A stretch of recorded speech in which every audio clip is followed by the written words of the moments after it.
જય શ્રી સ્વામિનારાયણ વિદ્યાર્થી મિત્રો, શ્રી સ્વામિનારાયણ ગુરુકુળ વિદ્યાપીઠમાં આપ સર્વે વિદ્યાર્થી મિત્રોનું હાર્દિક સ્વાગત છે. આજે આપણે ભણશું ધોરણ 9 ની અંદર વિજ્ઞાનમાં પ્રકરણ નંબર સૌથી લાસ્ટ 15મો ચેપ્ટર. એની અંદર અન્ન સ્ત્રોતોમાં સુધારણા 15મો ચેપ્ટર છે આપણો કે અન્ન સ્ત્રોતોમાં સુધારણા, ઇમ્પ્રુવમેન્ટ ઇન ફૂડ રિસોર્સિસ. સાવ સરળ માહિતી જેવો એક પાઠ છે કે જેની અંદર ફક્ત તમે કદાચ રીડ કરો તો પણ એમ સામાન્ય માહિતી જેવો પાઠ છે, સરળ છે. એટલે અને આ પાઠ આપણે શાયદ 8મા ધોરણ અને 9મા ધોરણ એમાં પણ થોડું થોડું શીખી ગયા છું. એનું થોડુંક રિવિઝન અહીંયા આપેલું છે એવું લાગે છે. આ પાઠ ચલાવતા પહેલા અને એની શરૂઆત કરતા પહેલા હું તમને એટલું જ કહીશ કે તમે તમારી ચોપડી હાથમાં રાખી અને પેન્સિલથી કોઈ મહત્વની વસ્તુ છે એ નોટ ડાઉન કરતા જાઓ તો વધારે સારું. તો ચાલો આપણે પાઠની શરૂઆત કરીએ. અને એક ખાસ વાત કે રાજ્ય સરકારે આપેલ 30% અભ્યાસક્રમ છે અત્યારે આપણો જે કટ થઈને આવેલો છે, એ અભ્યાસક્રમ મુજબ આ 15મા ચેપ્ટરમાંથી આપણને કેટલું આવવાનું છે? તો એ ચેપ્ટરમાંથી ફક્ત આપણે એની પ્રાથમિક માહિતી મેળવવાની છે. ત્યારબાદ પાક ઉત્પાદનમાં સુધારણા એ ટોપિક છે અને બીજો છે પશુપાલન. મતલબ કે ભણવાના આની અંદર બે જ ટોપિક થાય છે આપણે. તો એ બે ટોપિક છે એ સૌથી સરળ ટોપિક લીધા છે પાછા. તો આ ચેપ્ટરની અંદર ફક્ત આ વર્ષ દરમિયાન આપણે આ બે જ ટોપિકનો અભ્યાસ કરવાનો છે. તો હાલ આપણે એની જ ચર્ચા કરીશું. શરૂઆત કરીએ આપણે બધા જાણીએ છીએ કે બધા જ સજીવોને ખોરાકની આવશ્યકતા હોય છે. આપણને બધાને ખબર છે કે સૌથી મુખ્ય સ્ત્રોત છે આપણો ખોરાક વગર છે જીવન શક્ય નથી. તો આપણો જે મુખ્ય સ્ત્રોત છે, બધા જ સજીવોને ખોરાકની જરૂરિયાત હોતી હોય છે. ખોરાક કે આહારથી આપણને હવે ખોરાકની જરૂરિયાત શાના માટે છે અને ખોરાકથી શું થાય છે? તો જો છે જ કે ખોરાકથી આપણને પ્રોટીન, કાર્બોદિત, ચરબી, વિટામિન અને ખનિજ ક્ષાર પ્રાપ્ત થાય છે, જે આપણા શરીરમાં ખૂબ જ જરૂરી તત્વો છે. એ બધા શેમાંથી પ્રાપ્ત થાય છે? તો કે ખોરાકમાંથી પ્રાપ્ત થાય છે. આ બધા જ તત્વોની આવશ્યકતા આપણા વિકાસ, વૃદ્ધિ અને સ્વાસ્થ્ય માટે છે. અને આ ખોરાકમાં જે બધા વિટામિનો, પ્રોટીન બધું આપણને મળે છે, ખનિજ ક્ષાર, એ બધું શા માટે જરૂરી છે? તો કે આપણા સ્વાસ્થ્ય માટે. જો આપણે એ બધું પ્રોટીનને વ્યવસ્થિત લેતા હશું તો આપણું સ્વાસ્થ્ય સારું રહેશે અને આપણી વૃદ્ધિ માટે, વિકાસ માટે આપણે ખોરાકની જરૂર પડે છે. વનસ્પતિઓ અને પ્રાણીઓ બંને આપણા ખોરાકના મુખ્ય સ્ત્રોત છે. હવે આપણે ખોરાક ઉપર નિર્ભર છીએ, પણ ખોરાકના એ મુખ્ય સ્ત્રોત આપણને ખોરાક ક્યાંથી પ્રાપ્ત થાય છે? તો ખોરાકનો મુખ્ય સ્ત્રોત શું છે? તો એની અંદર બે છે, વનસ્પતિ અને પ્રાણીઓ. એ આપણા ખોરાકનો મુખ્ય સ્ત્રોત બને છે, મુખ્ય ભાગ બને છે કે જેના ઉપરથી આપણે ખોરાકની વધારે જરૂરિયાતો પૂરી પાડી શકીએ છીએ. મોટાભાગનો ખાદ્ય પદાર્થ છે એ ખેતીવાડી તથા પશુપાલનથી મળી રહે છે. અને સૌથી વધારે આપણે અત્યારે જોઈએ છીએ કે જે અનાજ ઉગાડીએ છીએ, ખોરાકની પ્રાપ્તિ આપણને સૌથી વધારે ખેડૂતો દ્વારા થતી હોય છે.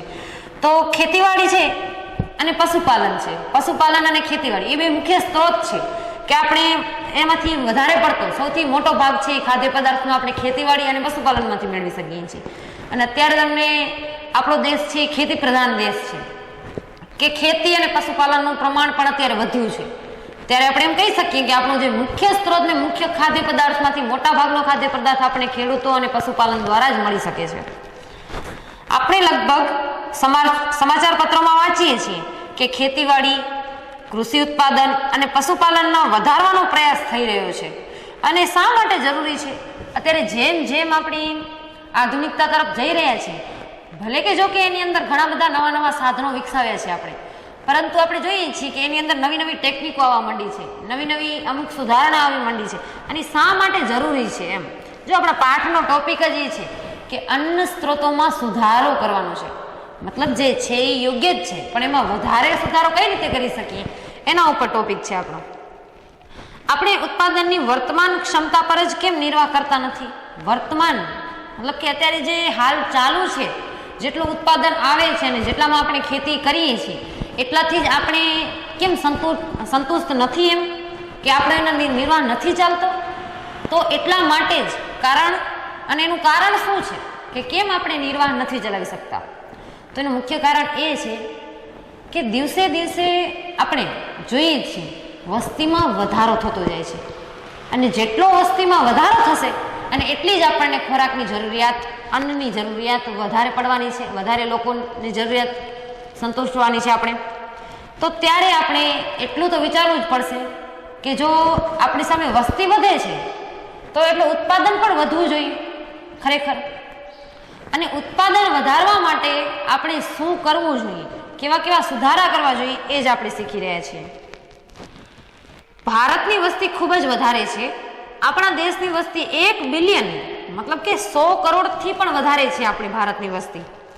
અને તેમાં સતત વધારો થઈ રહ્યો છે. એવું તો છે નહીં કે 1 બિલિયન એટલે 1 બિલિયન જ રહેશે, એમાં પણ સતત કન્ટિન્યુ વધારો થઈ રહ્યો છે અત્યારે. આ વધતી જતી વસ્તી માટે 1 બિલિયન ટનના ચોથા ભાગ જેટલા અન્ન ઉત્પાદનની જરૂરિયાત છે.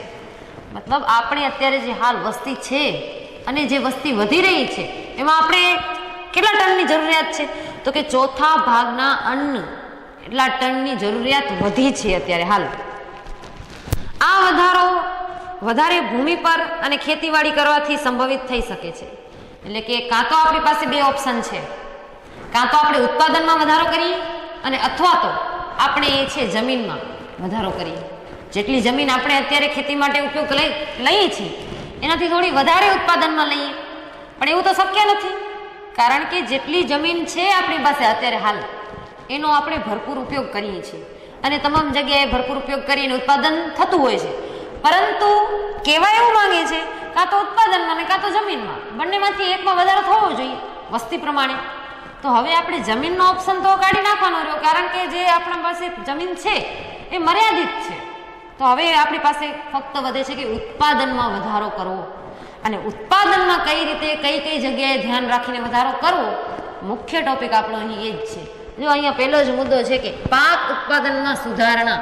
જો આપણે પાક ઉત્પાદનમાં સુધારણા થશે તો જ આપણે કઈ રીતે બધા લોકો સુધી વ્યવસ્થિત પહોંચી રહે અને વસ્તી પ્રમાણે ઉત્પાદન આપણું હોવું જોઈએ.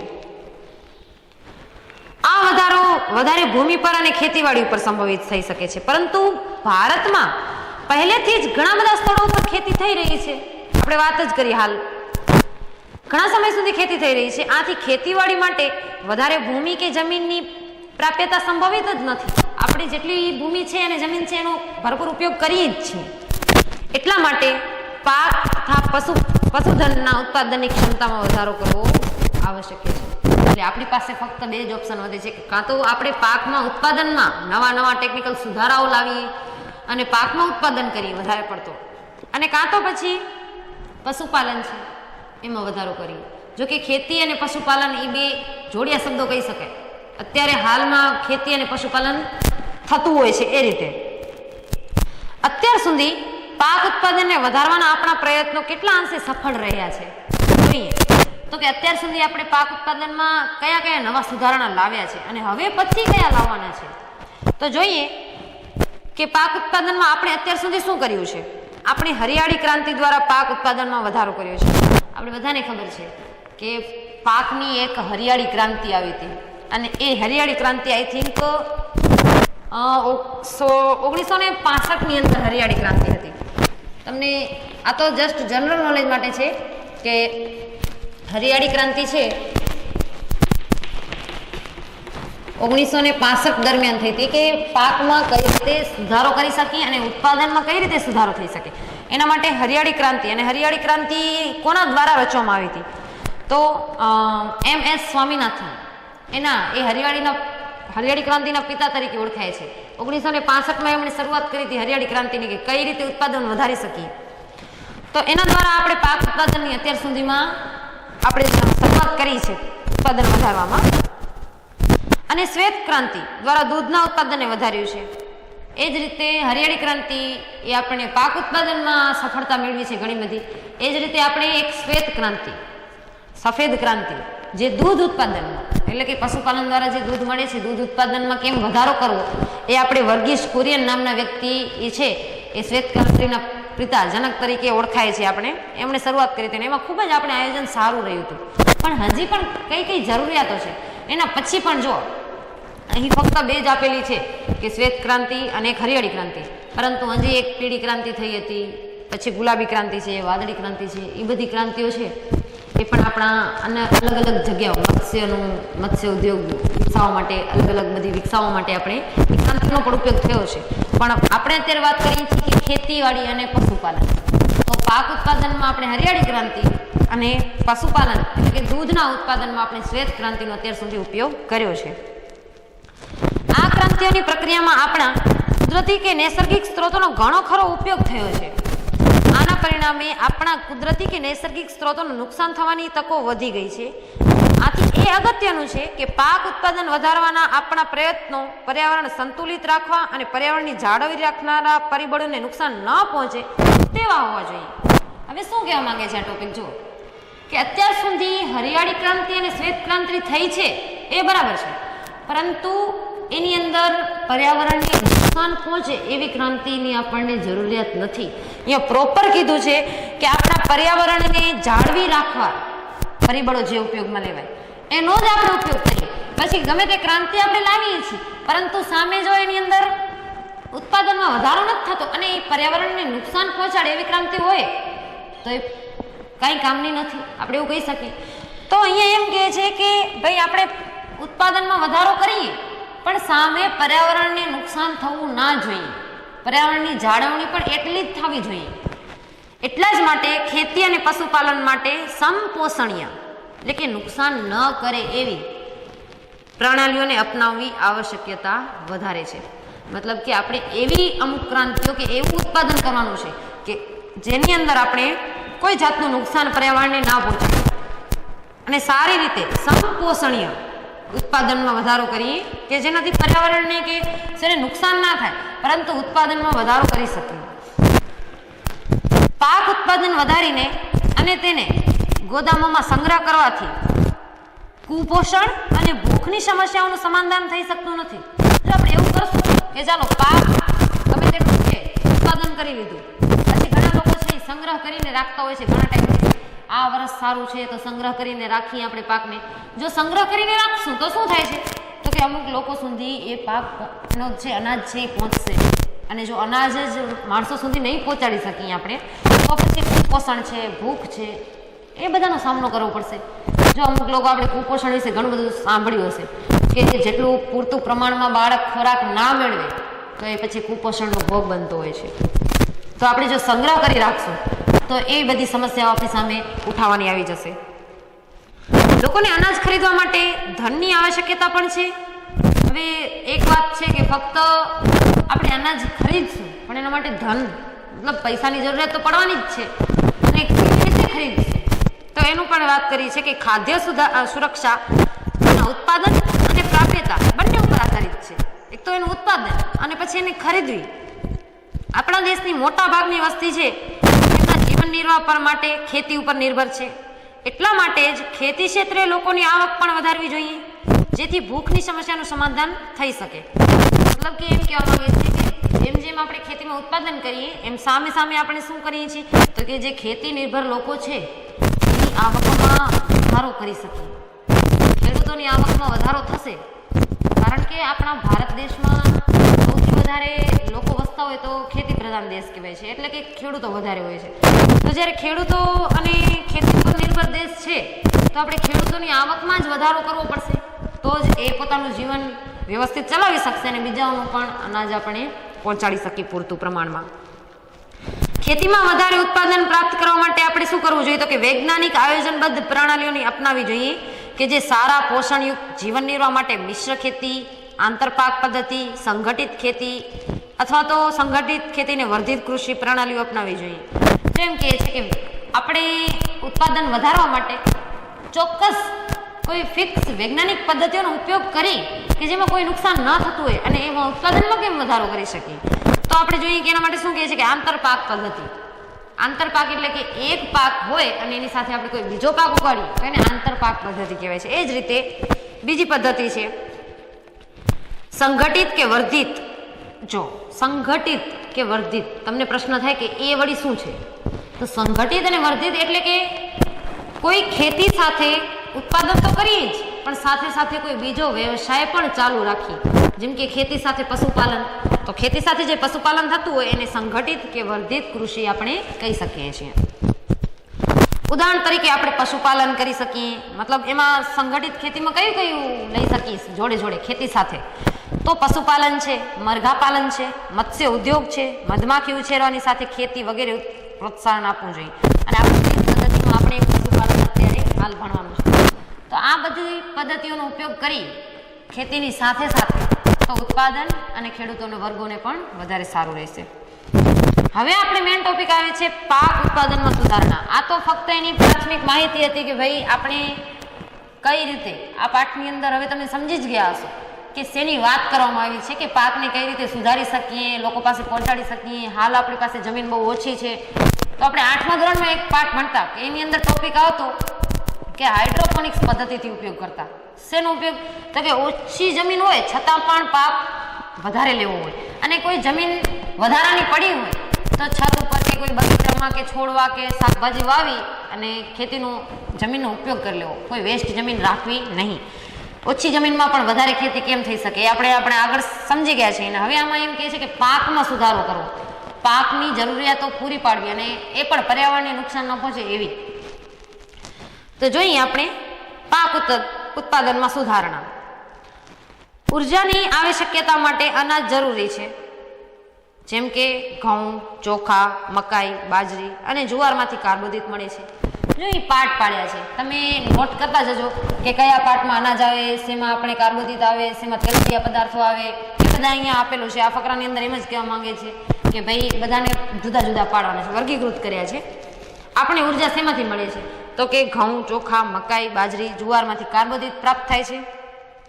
કઠોળ જેવા કે કઠોળમાં કયા કયા સમાવેશ થાય? નોર્મલ માહિતી છે, સામાન્ય, કે ચણા, વટાણા, અડદ, મગ, તુવેર, મસૂરમાંથી પ્રોટીન મળે છે આપણને. તેલબિયા જેવા કે તેલવાળા હોય પદાર્થો, એમાં બીજ, તેલવાળા બીજ જેવા કે સોયાબીન, મગફળી, તલ, એરંડા કે દિવેલા, મતલબ એરંડાને આપણે અમુક જગ્યાએ દિવેલા પણ કહેતા હોય છે, એટલે બે શબ્દ સેમ છે, એમાં કન્ફ્યુઝન નથી થવાનું.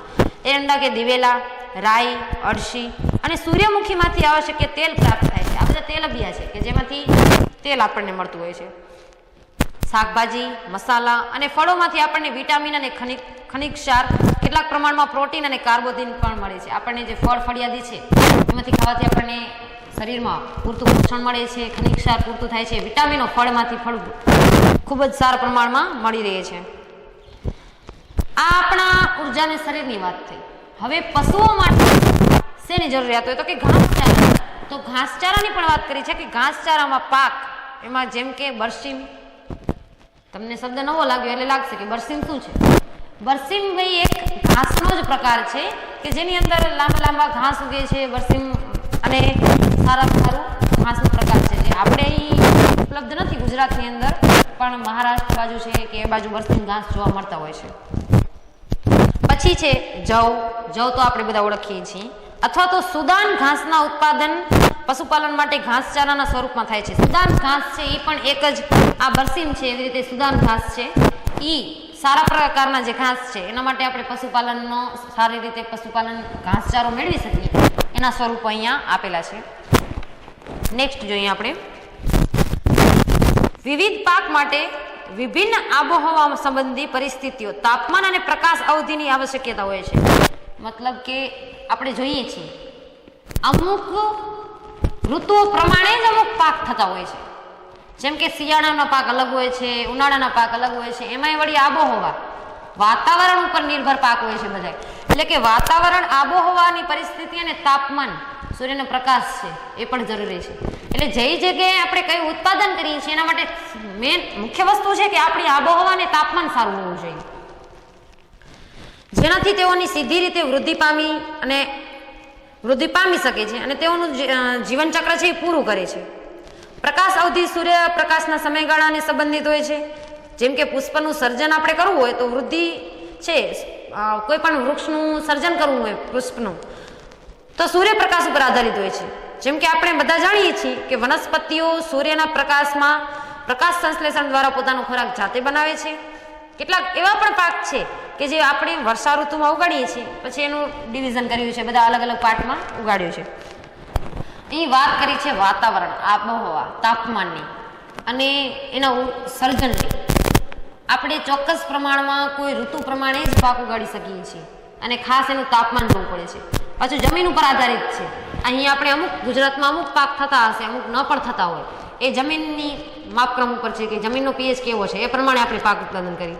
પરંતુ સામે એ પણ જોવું પડે કે આપણે જે શિયાળામાં અત્યારે પાક ખાતા હશું અને અથવા જે ફળ કે શાકભાજી મળતા હશે એ ઉનાળામાં નહીં મળતા હોય, તો આપણે જો એ વાત કરીએ કે પુષ્પ સર્જન અને વૃદ્ધિ છે એ સૂર્યપ્રકાશ ઉપર આધારિત છે. જો કોઈ પણ છોડનું આપણે ઉત્પાદન કરીએ છીએ અથવા તો અનાજનું ઉત્પાદન કરીએ છીએ, એમાં મુખ્ય વસ્તુ શું જરૂર પડે? તો કે એક તો પ્રકાશ, સૂર્યનો તડકો, બીજું છે વાતાવરણ, એનો વાતાવરણ કેવું છે, એને માફક આવે એવું છે કે નહીં, અને ત્રીજું જમીન એના માટે યોગ્ય છે કે નહીં. તો જ આપણે એ પાકનું કે કોઈ પણ છોડનું આપણે યોગ્ય રીતે ઉછેર કરી અને આપણે એનું ઉત્પાદન કરી શકીએ છીએ. જો અહીંયા નોર્મલ માહિતી છે કે ભાઈ તમે 8માં પહેલા ચેપ્ટરમાં જ શીખી ગયા હતા કે વર્ષા ઋતુમાં ઉગાડીએ એવા પાકને ખરીફ પાક કહેવાય છે, કે જે ફક્ત ચોમાસા દરમિયાન થતા હોય. તો ચોમાસામાં જે પાક થાય એને આપણે ખરીફ પાક કહીએ છીએ. અને એનો સમયગાળો છે જૂનથી શરૂઆત કરી અને ઓક્ટોબર મહિના સુધી. અહીંયા લાઈન કરી નાખજો કે વર્ષા ઋતુ છે એમાં પાક થાય એને ખરીફ પાક કહેવાય. અને ખરીફ પાકનો સમયગાળો છે તો કે જૂનથી કરી અને ઓક્ટોબર મહિના સુધી આપણે ખરીફ પાકનું ઉત્પાદન કરી શકીએ છીએ. ત્યાં સુધી વર્ષા ઋતુ હોય છે એટલા માટે. હવે કેટલાક પાક છે એ શિયાળામાં ઋતુમાં ઉગાડાય છે, જે વર્ષા ઋતુમાં ખરીફ પાક. તો શિયાળામાં કયો પાક ઉગે છે? રવિ પાક. એટલે કે શિયાળાની અંદર જે ઋતુ છે એની અંદર રવિ પાક ઉગે, જેને આપણે સમયગાળો કહીએ તો નવેમ્બરથી એપ્રિલ સુધી. નવેમ્બરથી એપ્રિલ સમયગાળો છે એ શેના માટે છે? તો કે રવિ પાક ઉગાડવા માટે છે. અને રવિ પાક કેવા કેવા હોય? આ પાકને રવિ પાક કહીએ. રવિ પાકમાં કયા આવે? તો કે ડાંગર, સોયાબીન, તુવેર, મકાઈ, કપાસ, મગ, અડદ, એ બધા ખરીફ પાકો છે. અને ઘઉં, ચણા, વટાણા, રાઈ અને અળસી એ બધા રવિ પાક છે. એટલે ખરીફ પાકો છે એ વર્ષા ઋતુમાં ઉગાડી શકીએ છીએ. અને એક રવિ પાક છે કે જે શિયાળા દરમિયાન આપણે એનું ઉત્પાદન કરીએ છીએ. ભારતમાં 1960 થી 2004 સુધી ખેતીલાયક ભૂમિમાં 25% વધારો થયો છે. જેમ જેમ આપણે દિવસો વધતા જશે અને જેમ જેમ આપણે ઉત્પાદન કરતા જશું એમ જમીનમાં થોડો ઘણો સુધારો તો આવશે, કારણ કે અમુક જમીન છે એ પડતર પડી હશે અને પછી આપણે એનો ઉપયોગ કરી લેતા હોઈએ છીએ. એટલે ભૂમિ ભાગમાં પણ જેમ જેમ વસ્તી વધશે એમ થોડો વધારો થઈ શકે, પણ એ અમુક અંશ સુધી, પછી તો અટકી જ જવાનું છે. તો અત્યાર સુધી જો એ સમયગાળો આપ્યો છે સમથિંગ 40-45 વર્ષ સુધી આપણે 25% ભૂમિ ભાગનો વધારો થયો છે. જ્યારે અન્નના ઉત્પાદનમાં 4 ગણો વધારો થયો છે. એટલે આપણે ઉત્પાદન કેટલું વધાર્યું છે? 4 ગણું ફક્ત. એટલે જેમ જેમ જમીનનું ઉત્પાદન વધારવું પડશે એમ ઉત્પાદન આપણે પાકનું પણ વધારવું પડશે. અને ઉત્પાદનમાં વધારો કેવી રીતે થવો? જો આપણે ખેતીમાં સમાવેશ પ્રણાલીઓની બાબતમાં વિચારીએ તો આપણે તેઓને 3 ચરણમાં વેચી શકાય કે ઉત્પાદન અને ખેતી કેવી રીતે સારી થાય. તો એમાં 3 ચરણ છે કે 3 ભાગમાં આપણે કહી શકીએ. પહેલું છે, સૌથી પહેલા ચરણમાં બીજની પસંદગી કરવી. આપણે કેવો બીજ પસંદ કરીએ છીએ એના ઉપર ખેતી નિર્ભર છે. જો આપણે કોઈ બીજ જ ખરાબ આવી જાય તો પાક સારી રીતે ઉગતો નથી. આપણને બધાને ખબર છે, જે ખેતીવાડી કરતા હોય એને વધારે ખબર હશે કે જો બીજની પસંદગી, બીજમાં પણ અત્યારે ઘણા બધા પ્રકારના બીજ આવેલા હોય છે. આપણી જમીનને માફક આવે એવો જ બીજ આપણે પસંદ કરીએ છીએ. તો સૌથી પહેલાં આપણે બીજની પસંદગી ચોક્કસ અને આપણને ખ્યાલ હોવો જોઈએ કે આ બીજની પસંદગી મારા ખેતર માટે સૌથી બેસ્ટ છે એમ. તો સૌથી પહેલું ચરણ બીજની પસંદગી કરવી. બીજા ચરણમાં પાકની યોગ્ય દેખરેખ રાખવી. મતલબ કે જો દેખરેખ ના રાખીએ અને પાકને એમને ખુલ્લો મૂકી દઈએ અને પછી કહીએ કે પાક ઉગાડી નાખ્યો છે તો વ્યવસ્થિત ઉત્પાદન થતું નથી. પાકની યોગ્ય અને દેખરેખ રાખવી ખૂબ જ જરૂરી છે. ત્રીજો ચરણ છે ખેતરમાં ઉગેલા પાકની સુરક્ષા અને કાપણી કે લણણી કરેલ પાકને નુકસાન થવાથી બચાવવો. એ પાકને આપણે શું શેના દ્વારા એની જો આપણે એમ વહેલો પાક લઈ લઈએ અને વહેલી એની લણણી કરી લઈએ તો પણ નુકસાન જાય છે. ખૂબ જ લેટ કરીએ તો પણ નુકસાન જાય. એટલે આપણે યોગ્ય સમયે એની કાપણી કે લણણી થઈ જવી જોઈએ પ્રોપર, અને એમાં પણ પાકને નુકસાન ન થાય એ રીતે. અત્યારે આધુનિકરણમાં ઘણા બધા એવા મશીનો નીકળ્યા છે, કટર છે, થ્રેસર છે, જેના દ્વારા આપણે ઘઉં, બાજરી, જીરું બધું આપણે એને ગુવાર છે બધા મશીનો દ્વારા કટરથી કપાવતા હોઈએ છીએ. આપણે એ ધ્યાન રાખવું પડશે કે એ મશીનો દ્વારા આપણા પાકને કોઈ નુકસાન તો નથી ને. જો નુકસાન ના હોય તો પાકમાં ઉત્પાદનમાં સારો થતો હોય તો આપણે યંત્રોનો ચોક્કસ પ્રમાણે અત્યારે ઉપયોગ ભરપૂર થઈ જ રહ્યો છે. એટલે સૌથી સારી બાબત છે કે આપણે મહેનત ઓછી છતાં યંત્રો આવ્યા છે ત્યારથી આપણું પાક ઉત્પાદનમાં થોડો સુધારો થયો છે. આ રીતે મતલબ 3 ચરણ છે આ રીતે પાક ઉત્પાદનમાં સુધારણાની ક્રિયામાં પ્રયુક્ત પ્રવૃત્તિઓ આપણે નીચે આપેલી છે કે પાકની જાતિઓમાં સુધારણા કરવી, પાક ઉત્પાદનમાં સુધારણા કરવી અને પાકમાં સુરક્ષાનું પ્રબંધન કરવું. મતલબ કે આપણે એક વસ્તુ સમજ્યા કે પાક ઉત્પાદનમાં સુધારણા કઈ રીતે કરી શકીએ અને પાક ઉત્પાદન છે એમાં કઈ કઈ પદ્ધતિઓમાં આપણે 3 ચરણ શીખ્યા કે કેવી રીતે પાકની સુરક્ષા વધારવી, કેવી રીતે યોગ્ય ધ્યાન આપવું અને ઉત્પાદન વધારી શકીએ. તો અત્યારે આપણે આટલું જ ટોપિક રાખશું. આઈ હોપ કે તમને આ બધું જ સરળ માહિતી છે જે 8મા ધોરણથી શીખતા આવ્યા છીએ આપણે, તો તમને આસાનીથી આ સમજાઈ ગયું હશે. Thank you. જય શ્રી સ્વામિનારાયણ.